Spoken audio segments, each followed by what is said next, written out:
My name is Marcus Holloway, and I need you to understand something before I tell you this story. I'm not crazy. I know how that sounds coming from someone who worked night security at a psychiatric hospital, but you need to believe me. What happened in Ward 47, what's still happening, it's real. Every single word of it. I was 28 when I took the job at Blackwood Psychiatric Hospital. Fresh out of a bad divorce, drowning in debt, desperate for work that paid well and asked few questions. Night security seemed perfect. 12-hour shifts, 3 nights a week, patrolling empty corridors while patients slept. The pay was almost too good. $32 an hour for walking around at night. That should have been my first warning. Nobody pays that much for something simple unless there's a reason people don't want to do it.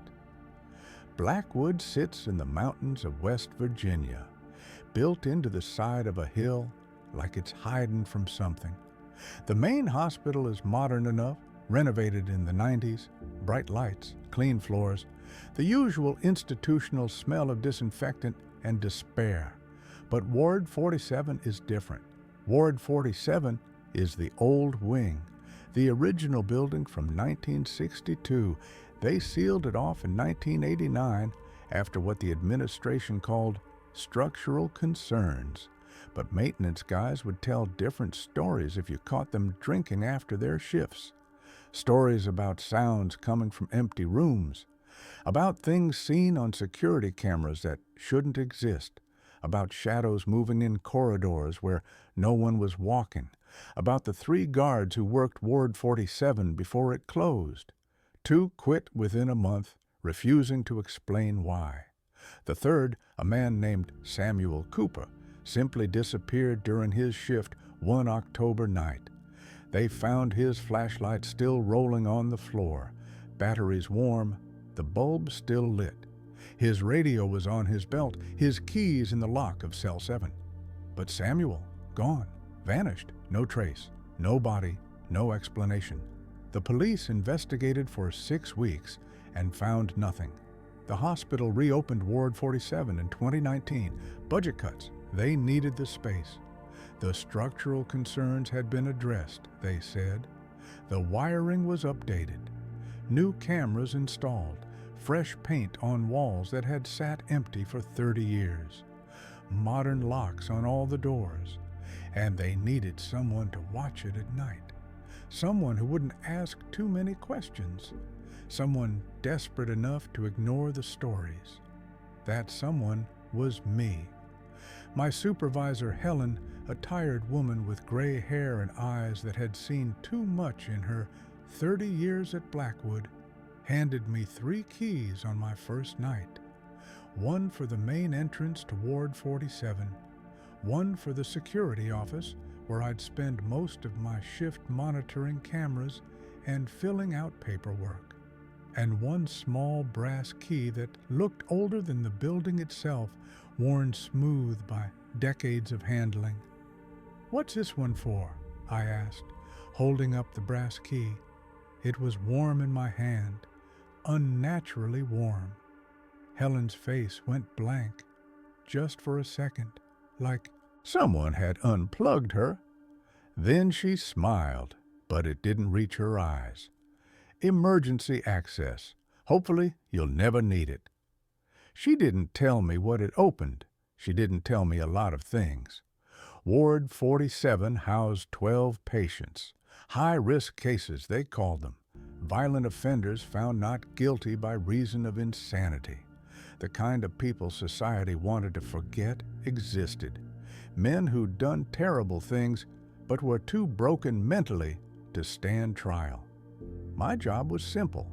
Patrol the corridor every hour on the hour, check that all the cell doors were locked, monitor the cameras from my security office, and log anything unusual. Nothing more, nothing less. Don't engage, don't investigate, just watch. "Don't talk to the patients," Helen warned me as she walked me through my first patrol. Don't respond if they call out to you. Some of them are very manipulative. They'll try to get in your head. They'll say things to unsettle you. Just do your rounds and stay in your office between patrols. Keep your door locked. And if you see anything strange, anything at all, you call me immediately.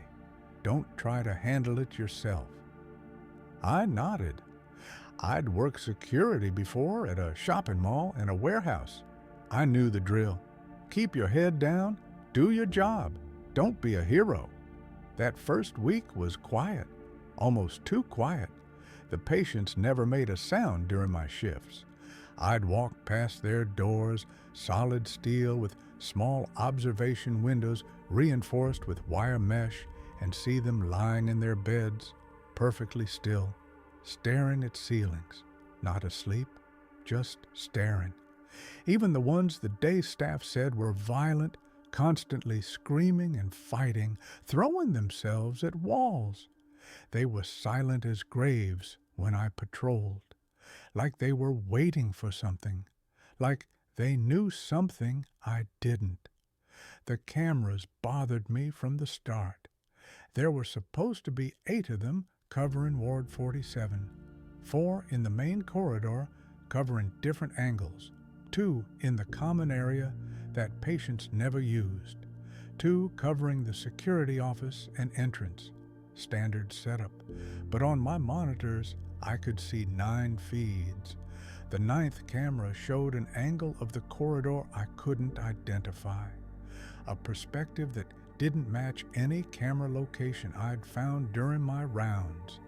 I'd walked that hallway 100 times. There was no camera where this feed suggested there should be one. I asked Helen about it during my second week.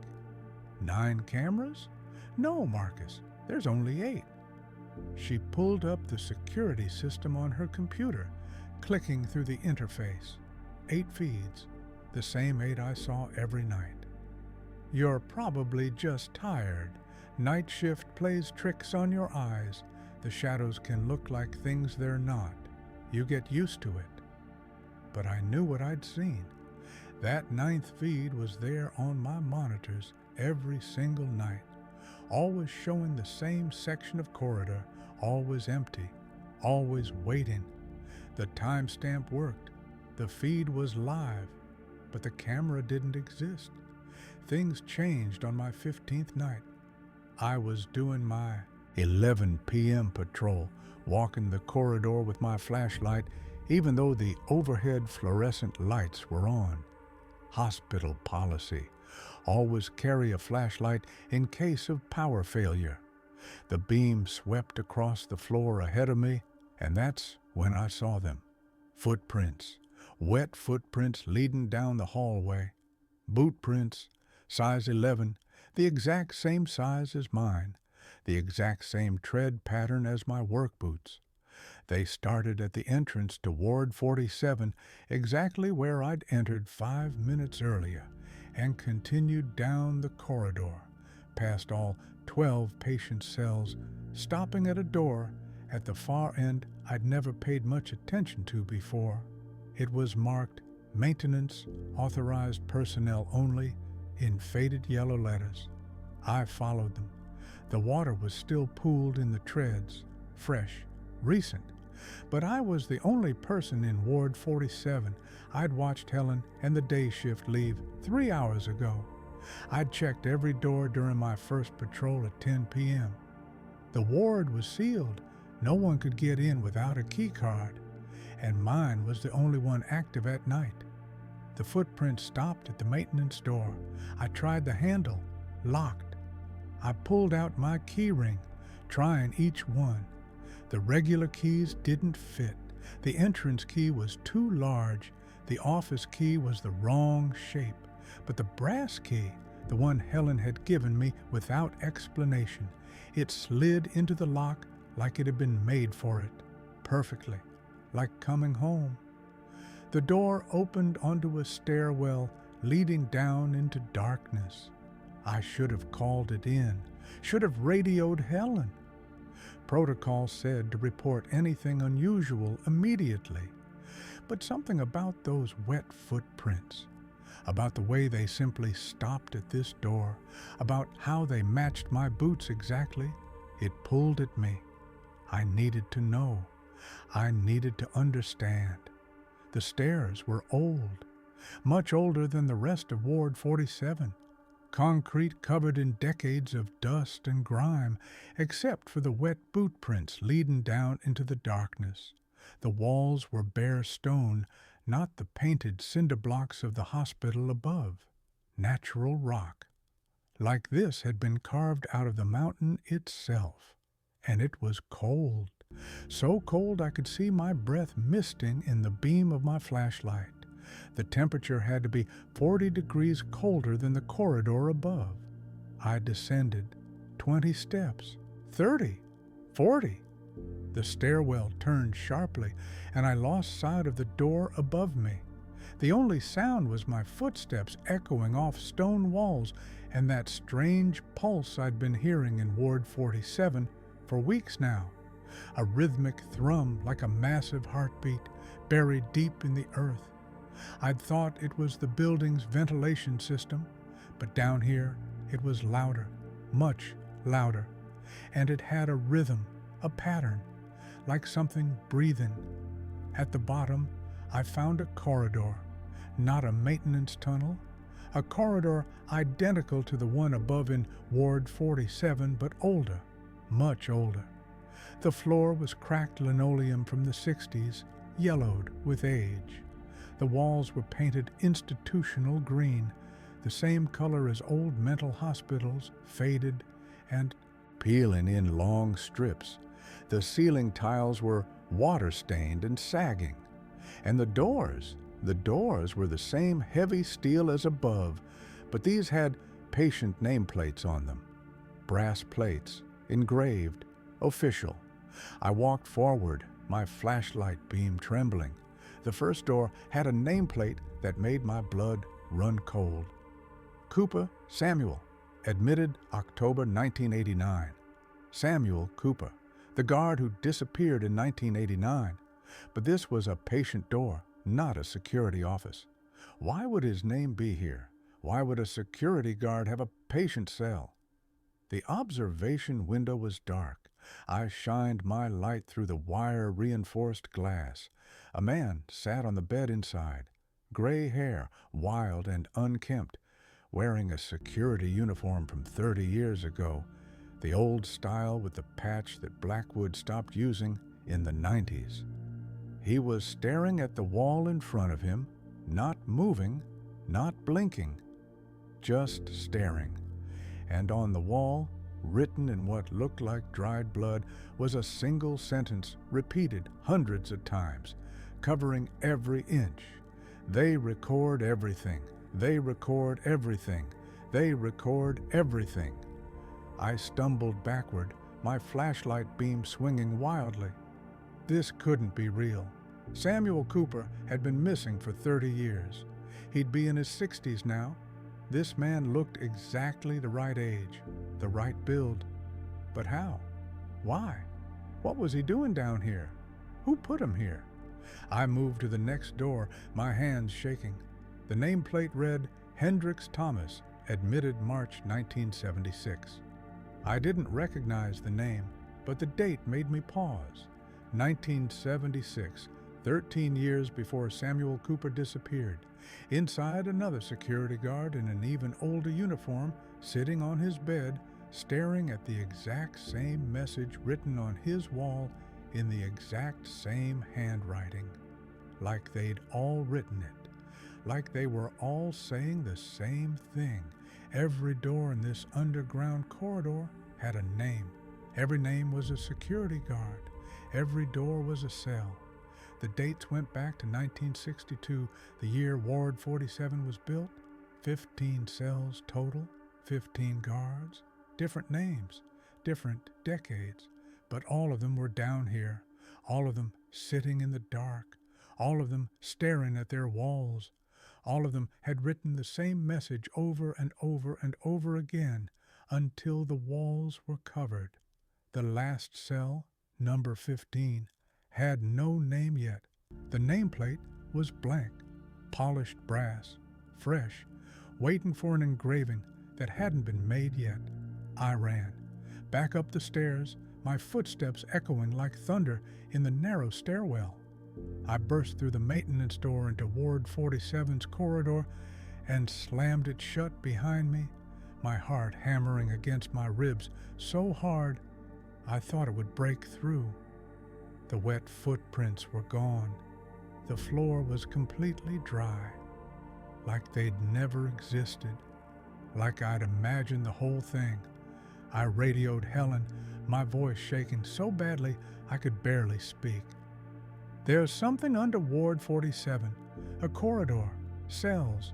There are people down there, guards, old guards. They're just sitting there. Long silence on the radio. Then Helen's voice, careful and measured. Marcus, there's nothing under Ward 47 except foundation and bedrock. You're tired. It's late. End your patrol early and stay in your office. We'll talk in the morning. But I knew what I'd seen. Those cells were real. Those guards were real. Samuel Cooper was real.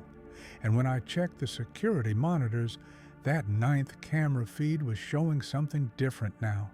It was showing the underground corridor, those 15 cells, empty cells, except for the last one, the one without a name. On that feed, I could see someone sitting on the bed, back to the camera, wearing a security uniform. My security uniform. It was me, character Saisi, 13,986, Devam Idiuram. I didn't sleep that day. How could I? Every time I closed my eyes, I saw that cell. Saw myself sitting in the dark, staring at a wall I hadn't written on yet. Saw the message appearing letter by letter, written in something dark and wet. My hands, my blood, my words. I went back the next night. I had to. Helen had left a note with my time card, handwritten on hospital stationery. Forget what you saw, for your own sake. Some things in Ward 47 aren't meant to be understood. Just do your job. Don't go looking for answers. But I couldn't forget. Those guards down there, trapped in those cells for decades, sitting in darkness, they deserve someone to remember them, someone to ask questions, someone to find out what happened. This time I brought my phone. I'd document everything, get photos, get video, get proof that couldn't be denied or explained away. The brass key was heavy in my pocket as I approached the maintenance door at midnight. But when I tried to open it, the key wouldn't turn. I tried again, jiggling it, forcing it. Nothing. The lock had been changed. Someone knew I'd been down there. Someone was keeping me out. Fine. There had to be another way down, another entrance, another path to that underground corridor. I spent that entire shift searching Ward 47 from top to bottom. I checked every closet, every locked door, every panel in every wall, every vent cover, every access hatch. The patients watched me through their observation windows. For the first time since I'd started, they were awake during my shift. All 12 of them standing at their doors, pressing their faces against the wire-reinforced glass, watching me search, not speaking, not moving, just watching with expressions I couldn't read, like they knew what I was looking for, like they knew I'd find it eventually. At 3 a.m., I found it, a ventilation grate in the floor of the security office, hidden under my desk. It was loose. Below it, I could hear that pulse, that heartbeat, louder now, much louder, and something else. Voices, faint, distant, whispering words I couldn't quite make out. I pried up the grate with a screwdriver from the maintenance closet. Below was a shaft leading straight down into darkness, no ladder, no handholds, just a straight drop into nothing. I dropped my flashlight down to see how far it went.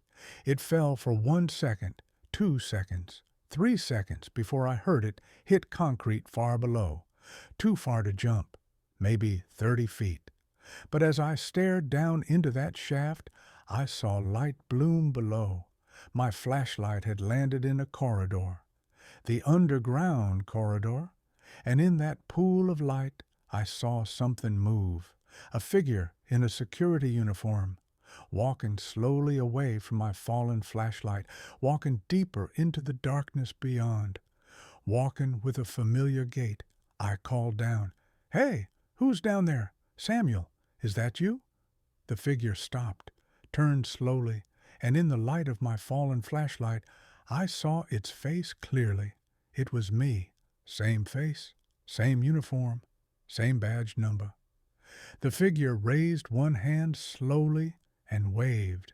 Then it pointed at something out of my line of sight, something in the darkness beyond the light.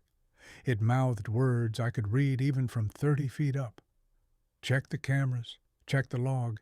It's all there." I scrambled back to my desk, my mind reeling. The 9 security feeds were all active. 8 showed normal views of Ward 47, empty corridors, closed doors. But that 9th feed, the one that shouldn't exist, it was showing something new, something impossible. It was showing my security office, this room, from the angle of the ventilation shaft. I was looking at myself from below, but the feed wasn't live. The timestamp said it was from 1964, October 3rd, 1964. In the video, I was sitting at this desk reading something, a book. I leaned closer to the monitor, squinting at the grainy black and white image. I could just make out the title embossed on the leather cover. Security Log, Ward 47, 1964. I didn't have that book. I'd never seen it before. But as I watched the monitor, my phone buzzed in my pocket. A text message from an unknown number, no caller ID. "Check the bottom drawer, left side of desk. It's been waiting for you." My hands shook as I pulled open the drawer. Inside, beneath some old incident reports and employee manuals, was a book. Old, leather-bound, corners worn smooth by years of handling. Security Log, Ward 47, 1964, stamped on the cover in faded gold letters that had almost worn away. I opened it with trembling hands. Character Saisi, 17th, 820, Devam Edirum Songasum. The first entry was dated October 1st, 1964, written in neat, careful handwriting. First night in Ward 47, 12 patients, all high-risk cases. Helen gave me 3 keys tonight, one for the entrance, one for my office, and one small brass key that's older than everything else. She says I'll probably never need it. She says it's just for emergencies. But I know that's not true. I know I'll use it. I know because I've already been down there. I've already seen the cells. I've already seen my name on the last door, waiting to be filled in. This already happened. This is always happening. Time doesn't work right in Ward 47. The building remembers things that haven't occurred yet. Flip through the pages frantically. Hundreds of entries. Different handwriting in each section. Different guards. Different decades. But they all said variations of the same thing. They'd all found the underground corridor eventually. They'd all seen themselves in that last cell. They'd all tried to leave, tried to quit, tried to run, and then their entries just stopped. Each guard's final entry was almost identical, like they were reading from the same script. I can hear it calling now. The pulse, the heartbeat. It's not the building's ventilation system. It's not machinery. It's something else. Something that was here before the hospital was built, before the mountain was named, before humans walked these hills. It's been waiting here in the dark for so long, waiting for watchers, waiting for guards, waiting for people like us who see things we shouldn't see. And now it has me. Now I understand everything. We don't guard Ward 47. Ward 47 guards us. It keeps us here. It needs us here. It feeds on us watching, on us being aware, on us witnessing. And I can't fight it anymore. I'm tired of fighting. I'm going down now. I'm taking my place in the cell that's been waiting for me since before I was born, the cell with my name on it. And when the next guard comes, when the next watcher arrives, they'll find this log. They'll read these words. They'll recognize their own thoughts written decades before they thought them. And they'll understand that there is no leaving Ward 47. There is only the watch, the eternal watch, forever and ever and ever. The most recent entry was from 1989, October 28, 1989. Samuel Cooper's handwriting, shaky and desperate, the exact same message, word for word, like he'd copied it from the others, or like they'd all copied it from something older, something that had been here first. I slammed the book shut, but I couldn't unsee the words. This wasn't real. This was some kind of sick joke, some elaborate hoax. Maybe the day staff hazing the new guard. Maybe Helen testing me to see if I'd break. Maybe I was losing my mind, the isolation and night shift finally getting to me.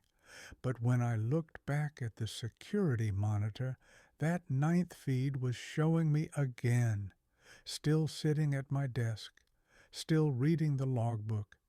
But now there was something behind me in the video, a shadow, tall, impossibly tall, shapeless, without form or substance, moving closer to my chair inch by inch, growing larger. I spun around in my chair. Nothing. The office was empty, just me and the humming computers and the flickering fluorescent lights. I looked back at the monitor. The shadow on the screen was right behind my chair now, looming over me, enormous and dark. And as I watched, paralyzed with fear, it leaned down, bent at an impossible angle, put its mouth, if it had a mouth, next to my ear in the video, and I felt breath on my neck, cold breath, rank, smelling of earth and decay and things that had been dead for a very long time. I didn't think. I just ran out of the office, down the corridor, past the 12 patient cells. Every single patient was at their door now, all of them watching, all of their lips moving in perfect unison, speaking words I couldn't hear through the thick steel. But I could read their lips. They were all saying the same thing. Run, run while you still can, before you become like us, before you understand. I reached the main entrance, swiped my keycard frantically. The light stayed red. Access denied. I swiped it again. Red, red, red. The door was locked. I was locked in. Let me out. I pounded on the door with both fists. Helen, security, someone, let me out of here. The lights in Ward 47 flickered. Once, twice, 3 times. And then they went out completely, plunging everything into absolute darkness. In the darkness, I heard it clearly for the first time, that pulse, that heartbeat, getting louder, getting closer, getting faster. And beneath it, footsteps, not just one set, 15 sets. Boot steps on linoleum, heavy, rhythmic, synchronized, coming up from below, coming for me.